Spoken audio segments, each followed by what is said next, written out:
రాష్ట్రాల అభివృద్ధి పదం వైపు నడవాలని ఆంధ్రప్రదేశ్లో ఏర్పడబోయే ప్రభుత్వము ఆ రాష్ట్ర ముఖ్యమంత్రితో తెలంగాణ ముఖ్యమంత్రిగా సత్సంబంధాలతో సమస్యలన్నింటినీ కూడా పరిష్కరించుకొని కలిసికట్టుగా నడిచి రెండు రాష్ట్రాలు అభివృద్ధి పదం వైపు నడిపించే విధంగా ఒకరికి ఒకరు సహకరించుకొని ముందుకు వెళ్ళాలని ఆకాంక్షించింది.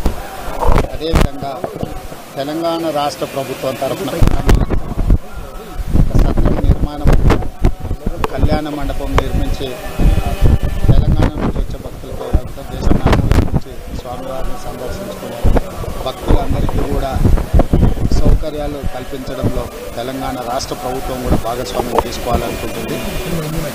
ఈ ఫలితాల ప్రక్రియ ముగిసిన తర్వాత తప్పకుండా తెలంగాణ రాష్ట్ర ప్రభుత్వం తరఫున నిర్మాణానికి అవకాశం ఉంటే కళ్యాణ మండపం నిర్మించి స్వామివారి సేవ కొనసాగించాలని రాష్ట్ర ప్రభుత్వం భావిస్తుంది. తప్పకుండా తొందరలోనే ఆంధ్రప్రదేశ్ ముఖ్యమంత్రిని కలిసి విజ్ఞప్తి చేసి ఇక్కడ స్వామివారి సేవలో తెలంగాణ రాష్ట్ర ప్రభుత్వం కూడా భాగస్వామ్యం తీసుకోవాలని కోరుకుంటున్నాం.